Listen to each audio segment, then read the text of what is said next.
जी। प्रशांत भाई कैसे हैं? एकदम बढ़िया अनूर भाई, बढ़िया आप है। कैसे हैं? वेलकम है आपका हमारे यूट्यूब चैनल पे।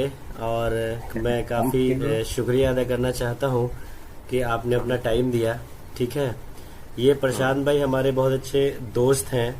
हम लोगों ने साथ में मिल करके पढ़ाई करी है। और अभी इनका हाँ, रेवेन्यू डिपार्टमेंट में सिलेक्शन हुआ है बीपीएससी के अंदर, हाल में ही। रैंक कितना रहा आपका? 180? 139 एक मार्क, सौ वन उनचालीस थर्टी में 139 रैंक था इनका। और काफ़ी एक ये था कि हम लोग इनके साथ मतलब बातें करें और आप लोगों तक बताएं कि कैसे कैसे चीज़ों को प्रिपरेशन किया।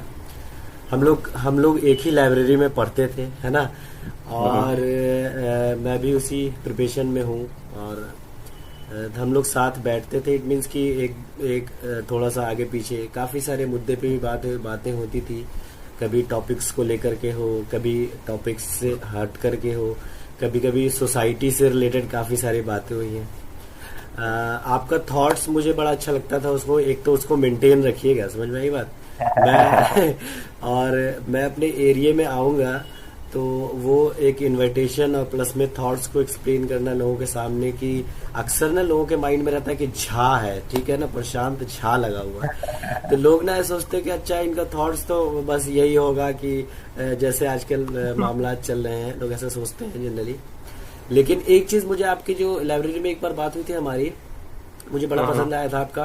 क्योंकि कहते हैं ना कि भाई अगर जो हिस्ट्री पढ़ा हुआ इंसान होता है ना, वो उसके बारे उसकी उसको सब पता रहता है कि आखिर क्या है, क्या सच्चाई रही, क्या सच्चाई नहीं रही, या जो भी सारी चीजें हैं। तो मुझे लगता है कि ये एक बड़ी चीज है जो आपको इस बात का पूरा अच्छा ज्ञान रहा। समझ में आई बात। चलिए, थैंक यू। बातें तो बहुत सारी हैं। थॉट्स बस एक कायम रखिएगा। और कहते हैं ना ऑफिस में जाने के बाद देखिए, मैं सबसे बड़ी बात है अनवर जी, जो मुझे ऐसा लगता है कि आप जो भी चीजें सीखते हैं उसे ग्राउंड पे आप कैसे लाते हैं। दूसरी बात है जो हम लोग सीखते हैं वहां बस ये लिखने के लिए तो नहीं है कि हमें किस प्रकार से ट्रांसपेरेंट अकाउंटेबिलिटी सब कुछ मेंटेन करना है, जो हम एथिक्स में पढ़ रहे थे, पेपर 4 जो कुछ भी, जी जी ये सारी चीजें बहुत मैटर करती है हमारे पर्सनल लाइफ को। इसलिए भी सफलता का एक सबसे बड़ा मूल मंत्र है कैसे आप सोसाइटी को देखते हैं, क्योंकि आपका रिफ्लेक्ट होता है वो आपके कॉपी में, आपके इंटरव्यू में, सही है ना। बात है, सही बात।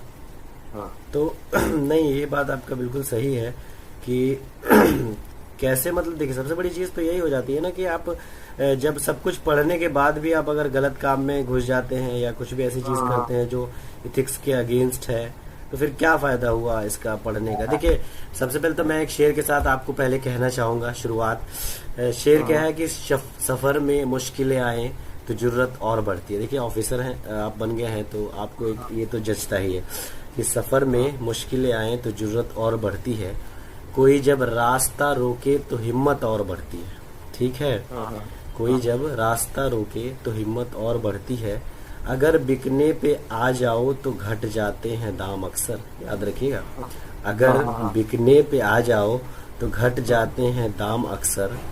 ना बिकने का इरादा हो तो कीमत और बढ़ती है। समझ में आई बात। ना बिकने का इरादा हो तो कीमत और बढ़ती है। इस बात को याद रखिएगा। ठीक है। चलिए, तो मैं आपसे सबसे पहले तो ये पूछना चाहूंगा, पहला सवाल मेरा ये होगा कि आपने स्कूलिंग वगैरह आपने कहाँ से किया था?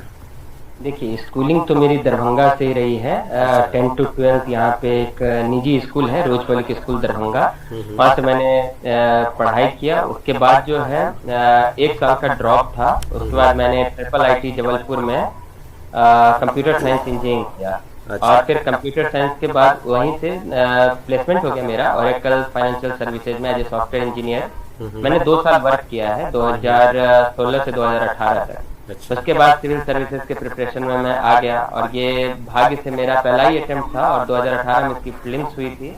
तो मुझे बिल्कुल ही कम टाइम था, उस दरमियान मुझे कैसे भी करके सेलेक्ट होना था, अच्छा। और भाग्य से मुझे पहले ही प्रयास में मिल गया है ये चीज। तो आपने 12th कब पास किया था? मैं 12th किया हूँ 2011 में पास। 2011 में? वाह, मैंने भी 2011 में ही 12th किया था। हम लोग दोनों आदमी साथ ही हैं, हाँ, अभी तो हम हम लोग दोनों लाइब्रेरी में ही साथ। बैठते थे। हाँ बिल्कुल, साथ में ही रहे हैं, साथ में ही। दरभंगा से हम भी थे। बस हमारा दरभंगा। स्ट्रीम कॉमर्स था, आपका स्ट्रीम साइंस था ना, यही फर्क रहा है। अच्छा। तो और हमारे भैया जो थे दानिश अनवर, वो 2011 में साइंस में ना वो रैंक होल्डर बने थे, डिस्ट्रिक्ट में ओह, वन बने वाह, थे। ठीक है, वेरी तो वेरी उनसे आपकी हाँ, मुलाकात करा नहीं पाया, उनका मेंस हो गया था अभी, लेकिन वो हो नहीं पाया था। खैर उसके ओके। बाद मतलब आपने एंट्रेंस निकाला था कंप्यूटर साइंस एडमिशन के लिए, कौन से हाँ, कॉलेज से इंटरेस्ट थे? था मेरा। मेरा इंटरेस्ट था एयर ट्रिपल मेरा अच्छा, twelve air thousand triple seven hundred and eighty six 700, 12,788। अच्छा काफी अच्छा रैंक था ठीक आपका है, तो। हाँ, ये मेरा रैंक था। हम्म। उसके तहत मुझे ट्रिपल आईटी में मैंने एडमिशन लिया। वैसे मतलब कंप्यूटर साइंस ही लेना था। त्रिपुरा आईटी है कहाँ कॉलेज? ट्रिपल आईटी ये जबलपुर में है। अच्छा, ट्रिपल जबलपुर में, आईटी ठीक। Indian institute of information technology. चलिए बड़ी अच्छी बात है।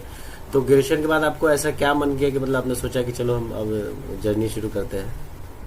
बेसिकली मेरा किस चीज ऐसा के लिए? कभी, हाँ नहीं, पहले जो है सो मेरा था कि मैं एमएनसी में जाऊंगा। फिर मैं एक अमेरिकन एमएनसी में ओरेकल में काम किया। अच्छा। तो फिर मुझे एक चीज लगा कि मेरी जो भी वर्क है वो कहीं ना कहीं अभी पूरे तरीके से बाहर नहीं आ पा रही, क्योंकि मैं पहले जब मैं ग्रेजुएशन में था तो एक एनजीओ चलाता था। अच्छा, ठीक है, मतलब हम लोग सब लोग बच्चे मिल करके बताया नहीं वहाँ आपने? हमने हजारों बच्चों को हमने वहाँ पे फ्री एजुकेशन दिया था। हाँ, ठीक है, माशाल्लाह बड़ी अच्छी बात तो है। काफी अभी भी चल रही है वो। तो स्कूल में मतलब कॉलेज में हमें थोड़ा सा सपोर्ट कॉलेज की तरफ से मिलता था, बाकी हम सारे बच्चे ही सारा काम करते थे, और वो एक काफी फ्लोरिश किया था, इनफैक्ट अभी भी कर रहा है। अच्छा ठीक है, अच्छा। तो उसके आसपास ऐसे गांव थे जहाँ पे एक भी 10th 12th भी पास नहीं थे। तो हमारे यहाँ से पहला इंजीनियर भी हमने बनाया वहाँ पे। ठीक अच्छा, है, और कई selection Navodaya Vidyalaya, residential school, Eklavya residential school आते हैं इसके लिए, शेड्यूल ट्राइब के लिए, वहाँ पे हम लोगों ने फॉर्म भरवाया। उसके बाद ये 10th 12th हर जगह हमने हेल्प किया, और एकदम नर्सरी लेकर के उस तरीके से। तो उससे क्या हुआ कि मेरी एक ये थी कि मैं सोसाइटी के लिए कुछ करना चाहता था। वहीं पे मैं बहुत सारी चीजें कराता था, क्लॉथ डोनेशन का करवाता था, सैनिटेशन ड्राइव करवाया वहाँ पे, उसके बाद plantation drive, blood donation camp, तो बहुत सारी चीजें वहाँ मुझे सीखने को मिली। ठीक है, तो कहीं ना कहीं मुझे लग रहा था कि ये कंप्यूटर साइंस में कंप्यूटर पे बैठ करके मेरा जो है मन नहीं लग रहा था। तो मैंने सोचा नहीं, अब सोसाइटी की तरफ चला जाए। तो फिर 2 साल कुछ अर्न करने के बाद मैंने सोचा चलते हैं अब। तो फिर इसलिए यहाँ पे मैं आ गया था। अच्छा अच्छा, चलिए बहुत अच्छी की बात रही कि आपने सोसाइटी से सीखा और फिर लगा कि नहीं, हमें जो क्रिटिकल सिचुएशन सोसाइटी में फेस करने को मिलते हैं उसके बाद हमारा माइंड और खुलता है कि हमें और कुछ न कुछ करना चाहिए ताकि हमारे लिए रास्ते और खुल जाए। तो उम्मीद है इन सब चीज़ों को आप कायम रखेंगे ऑफिसर बनने के बाद भी। ठीक है, तो कहीं ऐसा ना हो कि होता है ना कि चीज़ें मिलने के बाद भूल जाते हैं, तो उन बच्चों को नहीं भूलना है। ठीक है, कि ताकि हमारा भी जो एजुकेशन है उसमें भी यही फील्ड रहा, मैंने आपको बताया भी था कि ताकि जो भी इस तरीके के स्टूडेंट्स हैं उनको प्रमोट किया जाए, आगे लाया जाए। ठीक है, वे तो यही रहा। तो चलिए फिर पढ़ाई लिखाई में आपने जैसे कि लोग सब कहते हैं कि कैसे पढ़ना स्टार्ट करना चाहिए, जैसे कि एक बिगिनर कैसे स्टार्ट करे। नॉर्मल है, मैंने ग्रेजुएशन किया उसने तो बिगनर अगर वो ग्रेजुएशन किया है तो सीधा तरीका से ही चलना चाहिए। मतलब कि कुछ लिमिटेड बुक्स हैं उसको तो आपको रेफर करना पड़ेंगे, वो है एनसीईआरटी और कुछ टेक्स्ट बुक। अगर देखिए ये लेवल पे डिपेंड करता है। अगर आप में पहले से अगर कुछ आता है तो जरूरी नहीं है कि 6 to 12 पढ़ना है, फिर आप 11 12 पढ़ लीजिए। ठीक है, जैसे ज्योग्राफी के 11 12 की 2 बुक है। ठीक है, हिस्ट्री में जो है जो एनसीईआरटी में आप ओल्ड वाले एनसीईआरटी पढ़ लीजिए। अच्छा, उसके बाद एक स्पेक्ट्रम की बुक पढ़ लीजिए।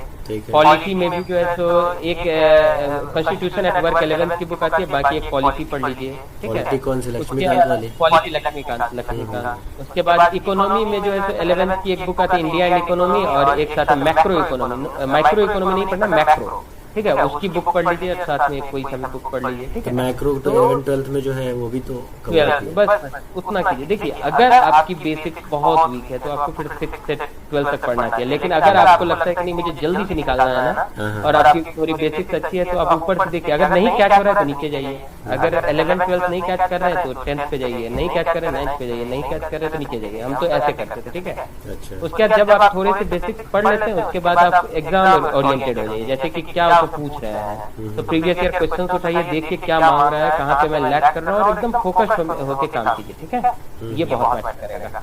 अच्छा, तो ये एक बड़ी चीज है। अच्छा, आजकल जो है वो कुछ लोग एनसीईआरटी किताबें उठा करके पढ़ते हैं। ठीक है, कुछ लोग कहते हैं यूट्यूब पे बहुत सारी वीडियोस डली हुई है एक्सप्लेनेशन की, तो ऐसा कोई चैनल जिसको आपने फॉलो किया हो उस चीज को प्रिपरेशन करने के लिए? नहीं, बेसिकली ये जो एक्सप्लेनेशंस होते हैं ना, वो आपकी जो विड्थ है ना, जो आप सोचने की शक्ति है, वो कम कर देगा। अच्छा, हमें खुद बेसिक बुक हमेशा खुद से पढ़नी चाहिए। अच्छा, बुक्स मतलब कहने का मतलब ये कि यूट्यूब चैनल के चक्कर में ना पड़ के बुक्स अगर पढ़ें तो हमारा ज्यादा फायदा है।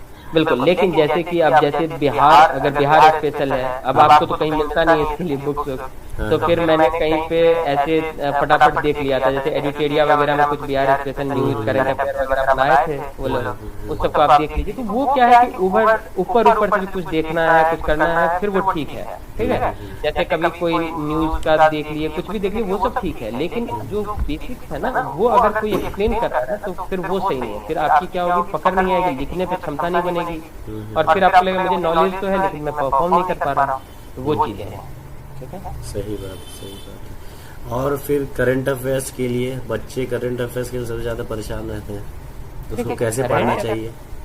देखिए, करंट अफेयर मेरा क्या था, आपको भी पता है कि मैं सिविल सर्विसेज यूपीएससी की तैयारी करता था और साथ में मेरा पीपीएससी रहता था। तो होता क्या था कि मैं करंट अफेयर के लिए तो थोड़ा बहुत न्यूज़पेपर भी रेफर किया था और विजन मैगजीन रेफर कर रहा था, लेकिन बिहार में ऐसा काम नहीं करता ये सब चीजें, ठीक है। अच्छा, बिहार में मेंस में काम कर जाएगा, मेंस में आप एकदम हिट क्वेश्चंस विजन मैगजीन से कर लेंगे तो चल जाएगा। लेकिन इसके लिए ना ये जो आते हैं कुछ, जैसे कि केबीसी नैनो का एक पतली सी बुक आती थी, मतलब एग्जाम याद है।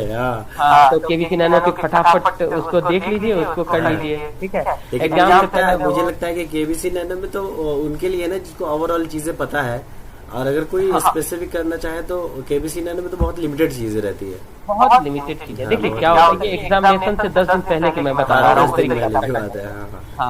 लेकिन उससे पहले आपको एक फेयर आइडिया रखिए। जैसे कोई सा भी एक न्यूज़पेपर पढ़ पा रहे हैं तो बहुत अच्छी बात है, अगर वो आप रेगुलर नहीं हो पा रहे हैं तो कुछ सुन ही लीजिए, कुछ भी, ठीक है।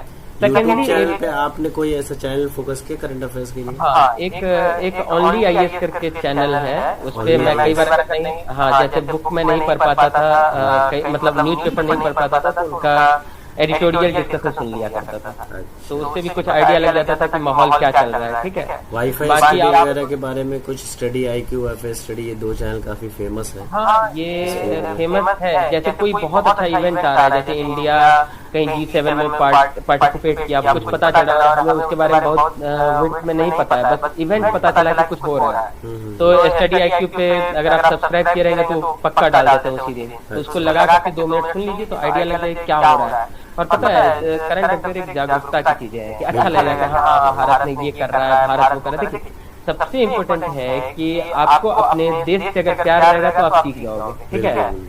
मेरे एक फ्रेंड थे, मतलब उनका 82nd रैंक था यूपीएससी में, उनका एक बहुत अच्छा वो था, उनको बहुत ज्यादा स्नेह था कि देश में क्या हो रहा है। इनफैक्ट वो मोदी जी की इतनी भाषण सुनते थे कि उसमें से बहुत चीजें निकाल लेते थे। अच्छा, हाँ, सारी स्कीम्स उस समय 2017 में वो पास आउट है, बहुत सारे स्कीम्स वो डिस्कस करते हैं, उनको बड़ा अच्छा लगता था सुनना, तो क्या उसमें से बहुत चीजें निकाल लेते थे। तो आपकी क्या क्यूरियोसिटी है, उससे बहुत चीजें आएंगी, आपकी लिखने की क्षमता बढ़ेगी। और जो भी लीडर्स हैं वो बहुत बड़े लोग हैं, उनकी बातें अगर हम सुनते हैं तो उससे बहुत आइडिया लगता है, और फिर इंटरेस्ट भी आएगा कि क्या चल रहा है, अभी भारत कैसे प्रोग्रेस कर सकता है, भारत में क्या हो सकता है, हम कैसे प्रोग्रेस कर सकते हैं एज ए नेशन। तो ये बहुत खूबसूरत चीज होने वाली है। अच्छा, तो मतलब ऐसा लगा कि हाँ, मुझे इस तरीके से करंट अफेयर्स का कुछ लोग सोच रहे होते हैं कि इतनी सारी चीजें कैसे याद रखा जाए। नहीं, वो क्यूरियोसिटी डेवलप करना पड़ेगा, वो क्यूरियोसिटी। जैसे कि बिहार में तो अब कोई चीज जो है, जैसे कावड़ झील है या कुछ, तो आपको इंटरेस्ट रखता है कि राजगीर में शीशा वाला बना है, तो फिर आपको लगना चाहिए कि एक दिन हम भी जाएंगे राजगीर में, तो वो जो ब्रिज बनाया है उस पे चढ़ेंगे, तो अब वो याद रह जाएगा। या यहीं पे डॉल्फिन सेंचुरी बनाता था, कितनी खुशी की बात है कि डॉल्फिन वैसे ही विलुप्त हो रहा है, भागलपुर में डॉल्फिन सेंचुरी बना है। तो एक क्यूरियोसिटी होना चाहिए कि क्या चीजें चल रही है इस बिहार में, मतलब थोड़ा प्यार तो होना पड़ेगा आपको बिहार से भी और देश से तो बहुत ज्यादा, जैसे कि आपको बहुत अवेयरनेस रहेगा कि देश में क्या चल रहा है, तो बहुत मजा आएगा। मतलब करंट अफेयर पार्ट हो जाएगा आपकी लाइफ का। हाँ, मतलब सोच में आता है कि हाँ, हमें ऐसे सोचना चाहिए ना। हाँ ये बहुत अच्छा होगा, और फिर आपको बहुत आइडिया रहेगा कि हाँ ये चल रहा है, वो चल रहा है, और फिर लास्ट में आप क्या करोगे, उसको कंसोलिडेट कर लोगे। कोई सा भी मैगजीन उठा के कुछ भी करके, या जैसे कोई प्रतियोगिता दर्शन पड़ता है तो उसमें बहुत चीजें कवर की रखती है, ठीक है। तो प्रतियोगिता दर्शन में क्या होगा कि इस महीने की सारी बातें आपको आइडिया लग जाएगा, लेकिन वो एक दिन पढ़ने लायक चीज नहीं है। आपको करना कैसे, डेली तो एक अवेयरनेस रखना ही है। सुबह सुबह उठे हमें पता होना चाहिए कि कल घटना क्या घटा है, ठीक है, वो तो रहना ही चाहिए। उसके बाद आपको रटना है कि कुछ ना कुछ ऐसी फैक्ट रहेगी जो ऐसा पूरी घटना याद है तो आप रट लोगे, नहीं उसको फिर रटना परीक्षा के आपको कंसोलिडेट करना पड़ेगा, नहीं तो आपने और चाय वाले में क्या अंतर है, ठीक है, उनको भी घटना पता होता है, ठीक है। तो आपको कुछ रटनी पड़ेगी, लेकिन आपकी अवेयरनेस कम से कम ऐसी होनी चाहिए, ब्यूरोक्रेटिक अवेयरनेस, आपके नेशन और अपने स्टेट के प्रति बहुत ज्यादा लगाव और प्रेम होना चाहिए, तो फिर आप हो जाए। बिल्कुल सही बात है। तो ये चीजें हैं जो होना बहुत ही ज्यादा जरूरी है करंट अफेयर्स के लिए। अच्छा, चलिए बहुत अच्छी बात है। साइंस के क्वेश्चंस आजकल जो है वो बढ़ाए जा रहे हैं, जैसे कि बहुत सारे बच्चे कहते हैं कि बिहार के बीपीएससी में, पीसीएस में पहले साइंस बहुत कम पूछता था, 10-12 नंबर का पूछता था, अब 30-30 नंबर का साइंस पूछ देता है क्वेश्चन। तो उसके लिए कैसे टैकल किया जाए ऐसे एमसीक्यूज क्वेश्चंस को? देखिए साइंस का पहले लोग कहते थे कि लूसेंट रट लीजिए काम हो जाएगा, लेकिन अब मैं नहीं मानता हूँ, क्योंकि लूसेंट क्या है कि एक लिमिटेड स्कोप देगा, ठीक है। Lucent is must, no doubt, वहां से बहुत सवाल बन जाएंगे आपके, लूसेंट को रटाएंगे, लेकिन मुझे एनसीईआरटी पढ़ना पड़ेगा बेसिक, जिससे कि आप सोच सको, ठीक है। एनसीईआरटी कहाँ से कहाँ तक पढ़ना पड़ेगा? 6 से 8 तक तो मस्ट है, 6 से 8 तक मस्ट है, लेकिन अगर 6 से 10 तक अगर आप पढ़ लें तो बहुत, देखिए ये बहुत लो हैंगिंग फ्रूट्स है। साइंस मतलब एग्जैक्ट होता है। देखिए हमारे हिसाब से बीपीएससी अगर क्वालिफाई करना है, 10 जो मैथमेटिक्स वाले हैं, ये 30 जो साइंस वाले हैं, हिस्ट्री बहुत पूछ रहे हैं, हिस्ट्री अगर हम इस पॉलिटी जब आप तैयारी करते हैं तो पॉलिटी हो ही जाता है, ठीक है।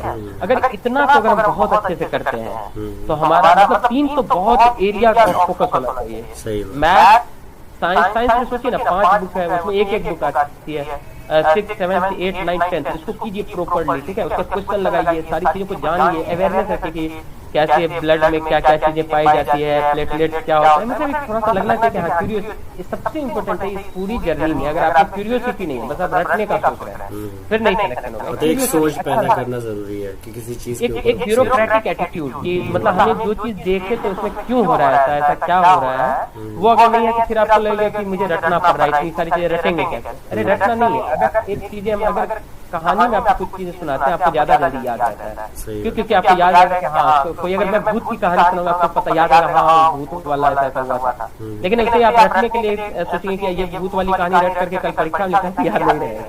तो हमें एक क्यूरियोसिटी होना चाहिए। बीपीएससी प्री के लिए मेरे एक सवाल का और जवाब दीजिए कि बीपीएससी प्री के लिए एमसी को प्रैक्टिस कैसे की जाए, किस किस बुक को फॉलो किया जाए? एक तो घटना चक्र आता है, लेकिन अब देखा है मैंने कि घटना चक्र से क्वेश्चन नहीं पूछे जा रहे हैं। अगर आप ऐसे देखिएगा तो मतलब 10 क्वेश्चन, मतलब आप सोचिए अगर किसी सब्जेक्ट का 20 क्वेश्चन पूछा गया है तो मुश्किल से 4-5 क्वेश्चन टकराता है उससे, उसके अलावा नहीं। तो आखिर मतलब कैसे पढ़ा जाए कि क्वेश्चंस वहाँ थोड़ा मतलब मैच करे, या किस तरीके से प्रैक्टिस हो? देखिए मैंने कभी घटना चक्र नहीं पढ़ा, या कोई पता तो मुझे आइडिया नहीं है, लेकिन मैं एक चीज मानता हूँ कि एक जैसे प्रीवियस ईयर क्वेश्चन उठा लीजिए, ठीक है, और एक कोई सा भी सेट, इतना जितना घटिया का भी हो, किसी का भी, मैं केबीसी नैनो का एक सेट, प्रीवियस ईयर की बात कर रहे हैं, ठीक है, एक प्रीवियस ईयर उठा लीजिए, एक सेट जो 20 उसमें 150 क्वेश्चन का सेट रहेगा, किसी का भी केबीसी नैनो का। चैप्टर वाइज अगर प्रैक्टिस करना चाहे तो उसके लिए कोई नहीं, मैं इसको पहले बता रहा हूँ। तो क्या होगा कि अगर आप ये ले आए फिर क्या करना होता है कि जैसे हमने देखा कि इन्होंने पूछ लिया है कि पंपास कहाँ पे ग्रासलैंड है, ठीक है, तो हमें बस पंपास कहाँ ग्रासलैंड है वो नहीं पढ़ना है, वो तो पूछ लिया है, चांसेस है कि हो सकता है कि ना पूछे, लेकिन बाकी कहाँ कहाँ ग्रासलैंड है ना वो उसके या तो एक्सप्लेनेशन में होगा, नहीं तो हम और ढूंढ लेंगे और उसके एक कॉपी में नोट बना लेंगे। बेसिकली कोई भी एग्जामिनेशन, वो यूपीएससी हो, यूपीएससी में मैंने मेंस दिया है, ठीक है, तो यूपीएससी हो, बीपीएससी हो, एक बार आपका क्लियर हो गया था? जी जी जी जी, इसी बार मेरा मतलब एक तो मैं जॉब के साथ दिया तो उसमें तो सीरियस अटेम्प्ट नहीं था, पहली बार सीरियस अटेम्प्ट दिया था तो मेरा क्लियर हो गया, ठीक है, मैंने 2020 में। तो मैं एक चीज मानता हूँ कि वो एक उन लोग का मतलब जो एक होता है ना फोकस एरिया होता है, हमें उस फोकस एरिया को बहुत स्ट्रॉन्ग करना है। तो हमें क्या करना चाहिए कि प्रीवियस ईयर क्वेश्चन देखिए, उसके इर्द गिर्द वाली चीजें खूब पढ़ लीजिए, ठीक है, जैसे कि वो लोग पूछ रहे हैं कि हाँ ग्रासलैंड, तो आप एक ही ग्रासलैंड में सारे ग्रासलैंड देख लीजिए, कहाँ कहाँ है, क्या है। कोई भी हिल्स के बारे में पूछ रहा है या कोई माउंटेन के बारे में, कौन कहाँ माउंटेन है, तो मतलब एक ब्रॉडर पर्सपेक्टिव लाइए रादर देन उस क्वेश्चन को रखने का। तो क्या होगा कि बहुत चीजें आ जाएंगी, मतलब उस, क्योंकि कोई भी एग्जामिनेशन बहुत वाइड क्वेश्चन पूछता है, और जब वो वाइड क्वेश्चन पूछेगा तो और हम उसे और वाइड कर रहे हैं, हमारी कितनी नॉलेज हो जाएगी वो आप सोचिए। ठीक है, तो हमें कम से कम चीजों को मैक्सिमम यूटिलाइज करना। मैं 2 बुक लाया था, उसी से मतलब निकल जाता था जैसे तैसे। ठीक है, हाँ सही बात है, देखा है मैंने। उसी 2 बुक को आप पढ़ते थे और हमें रोकते भी थे कि आप इतना ज्यादा मत पढ़िए ये सब किताब। इतना ज्यादा नहीं पढ़ना चाहिए, क्योंकि उससे क्या होगा कि आप उस चीजों को आप उसका सोच नहीं पाएंगे, कि बहुत ज्यादा, जैसे मैं बहुत विस्तृत सोच लेता था वो कमी पड़ जाएगा। ठीक है, सही कहा आपने। अच्छा अच्छा, चलिए अच्छी बात है। तो ये सब मतलब इस तरीके से करना पड़ेगा, है ना। बुक्स में बिहार, अगर कोई बिहार स्पेशल की तैयारी करना चाहे तो मुझे लगता है कि मेंस के लिए विजन आईएएस पढ़े तो बहुत अच्छा है ना। और देखिए सबसे इम्पोर्टेंट है कि बिहार स्पेशल के लिए एक बुक आती है, इम्तियाज अहमद की बुक है। हाँ, ठीक है, हिस्ट्री के लिए करते हाँ वो सब कुछ हिस्ट्री, ज्योग्राफी, इकोनॉमी सब है। ठीक है, इम्तियाज अहमद की बुक में सब कुछ दिया हुआ है। और अगर इंग्लिश वाला है तो एक केवी सिन्हा की मैं बुक ले आया था। ठीक है, तो मैं गया था एक दिन, और पूरा प्रचार कर रहे हैं आपके भी सिन्हा का। नहीं, कुमार बुक सेंटर पे ही गया था दिल्ली में, वहाँ से उन्हीं लोग का पब्लिकेशन है, तो उन्होंने दे दिया 2-4 बुक, और मैं उठा के ले आया, इसीलिए उसका प्रचार नहीं कर रहा। तो कोई सा भी ले आइए, मतलब एक प्रॉन पब्लिकेशन की बुक आती है, बेटर है। मैंने बाद में बताया कि प्रॉन पब्लिकेशन की जो बुक है इंग्लिश मीडियम में बिहार के, तो बेटर बुक है। ठीक है, तो करना क्या है कि अब जरूरी नहीं कि आप सब पढ़ लो। ठीक है, ऐसा इतना फिर भी मोटा बुक है, पढ़ने का मन तो करता नहीं रहता है। ठीक है, तो क्या करना है कि हम क्वेश्चन देखें और देखें कि किस टाइप के क्वेश्चन पूछ रहे हैं, फिर उस टॉपिक को जाकर के पढ़ लीजिए। तो इस तरीके से आप कर सकते हैं, रिवर्स इंजीनियरिंग। वहाँ गए, वहाँ देखे कि यहाँ लो हैंगिंग फ्रूट्स है, यहाँ से काम बन सकता है, तो फिर यहाँ आए और उसको पढ़ लीजिए। इस तरीके से भी आप कर सकते हैं। अच्छा, इसमें बिहार पीसीएस में एक चीज और रही कि मुझे लगता है कि वर्ल्ड ज्योग्राफी पढ़ने की जरूरत नहीं है। नहीं, ज्यादा है ना, इंडियन ज्योग्राफी और बिहार ज्योग्राफी पे फोकस कर ले तो वही काफी है ना। वही और ज्यादा बिहार ज्योग्राफी ही मैंने देखा है कि पूछा जाता है, हम लोग भी ज्यादातर उसी को फोकस करते हैं। तो मतलब यही है कि बिहार ज्योग्राफी फोकस करना ज्यादा सही है। पटना की गंगा नदी और गंगा नदी के आसपास पुनपुन नदी, जितनी सारी नदियां हैं उसकी डिटेल एकदम चटी हुई होनी चाहिए, है ना। बिल्कुल बिल्कुल, एक ड्रेनेज सिस्टम से पूछता ही पूछता है। यूपीएससी ये हमारे दर्शक भी सोचेंगे पता नहीं कितनी लंबी बातचीत कर लिए हैं। तो चलिए, ये सारी चीजें वक्त बहुत हो जाएगा, बातें बहुत सारी हैं। मुझे तो आपको 1-2 शेर कहना है कि रख हौसला, वो मंजर भी आएगा, प्यासे के पास चलकर समंदर भी आएगा, थककर न बैठ मंजिल के मुसाफिर, मंजिल भी मिलेगी और मिलने का मजा भी आएगा। तो ये आपको मैंने पहले कहा था, और अभी भी ये कह रहा हूँ कि आपका मतलब ये होता ना कि मंजिल यही नहीं है, आगे भी बढ़ने वाली जो बात होती है, और बिल्कुल ये एक बड़ी चीज है जो होनी चाहिए। और एक वो कहते हैं ना कि एक और चीज जो आप कायम रखिएगा वो ये कि तरक्की के चक्कर में बहुत सारी चीज लोग इधर उधर कर जाते हैं। उसके ऊपर एक शेर है कि तरक्की की फसल हम भी काट लेते, तरक्की की फसल मतलब जो पौधे होते हैं हम भी काट लेते, थोड़े से तलवे अगर हम भी चाट लेते। ठीक है, मेरे लहजे में जी हुजूरी न थी, मेरे लहजे में जी हुजूरी न थी, बस इसके सिवा मेरा कोई कसूर ना था। आगे लाइन ये है कि अगर पल भर के लिए भी मैं बेजमीर हो जाता, यकीन मानिए मैं कब का अमीर हो जाता। ठीक है, तो ये चीजें मेंटेन रखनी है। लास्ट में मैं एक शेर और कहना चाहूंगा कि जो आखिर है वो ये कि अब आप बहुत ज्यादा बिजी हो जाएंगे। ठीक है, तो भूलिएगा नहीं, पहले तो बात यह है कि किसी को भूलने वाली बात होनी चाहिए। नहीं, कभी देखिए जब भी आप मुझे बुलाया, मैं आया नहीं, तुरंत बहुत बहुत शुक्रिया, तो मैं समझ ही रहा हूँ। और मैं इस पे आपका न्यूज़पेपर का कट वगैरह भी लगाऊंगा ऐड के अंदर। और लास्ट में बस यही, जब भी आप हमारा फोन या कॉल रिसीव नहीं किया आपने या कुछ भी ऐसा, तो मैं ये नहीं समझो कि आपके अंदर कोई एटीट्यूड है, मैं बिजी समझूंगा। मुझे इस बात का पूरा ये रहेगा, और दूसरी बात ये कि उसी बिजी के ऊपर मैं आपको ये शेर हमेशा भेजता रहूंगा कि गुमनाम जिंदगी में कितना सुकून था, गुमनाम जिंदगी में कितना सुकून था, शोहरत मिली तो नींद भी अपनी नहीं रही, शोहरत मिली तो नींद भी अपनी नहीं रही। तो शोहरत मिलती है तो नींद भी अपनी नहीं रहती है। तो अब आपकी नींद भी अपनी नहीं रहेगी, आप डिसाइडेड बाय पर्सन होंगे, ठीक है। तो ये बात आप ध्यान रखिएगा। चलिए, बहुत खुशी हुई मुझे आपसे बात करके। उम्मीद है हमारे जो दर्शक हैं वो देखेंगे तो काफी खुश होंगे उनको इंटरव्यू देख करके कि एक चलो एक अच्छी बात है सर कि जो मुझे लगता है कि हम लोग मतलब मैं बहुत दिनों बाद आपसे मिल रहा हूँ। हाँ, तो मुझे इस बात की बड़ी खुशी हो रही है, सामने आपको देख रहा हूँ, क्योंकि मैं मतलब ऐसे फोन पे तो बात हुई थी, ऐसे सामने तो बहुत दिन बात होगा। मुझे लगता है कि अब तो कोरोना के बाद मुलाकात नहीं है लेकिन बहुत हमने सुनहरा पल हमने बिताया है। और आपसे मुझे बहुत दिल्ली कब आएंगे आप वैसे अभी अब क्या पता अभी कब आएंगे, अभी तो इधर अब ज्वाइनिंग वगैरह है, ठीक है। बाकी जो भी बच्चे देखें मुझे और जब वो आएंगे मेरे साथ ऑफिसर बन के आएंगे, मेरे जूनियर मैं आप पोस्टिंग होगी तो मैं जरूर आऊंगा, ठीक है।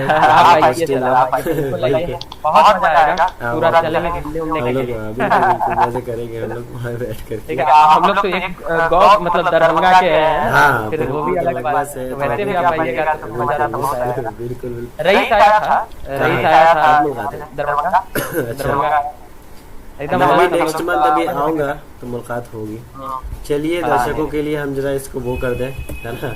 हाँ, चलिए ठीक है। दर्शक लोग से उम्मीद है कि आप इस वीडियो को देखेंगे, लोगों तक भी बताएंगे कि एक तो ये होता है कि हम पढ़ाई के साथ साथ हम चीज़ों को नहीं भूलते हैं, और उम्मीद है कि हम लोगों के लिए दुआ भी करें कि सब कुछ सही रहे, और ये भी सारी चीज़ें रहेंगी। चलिए, ऑल द बेस्ट।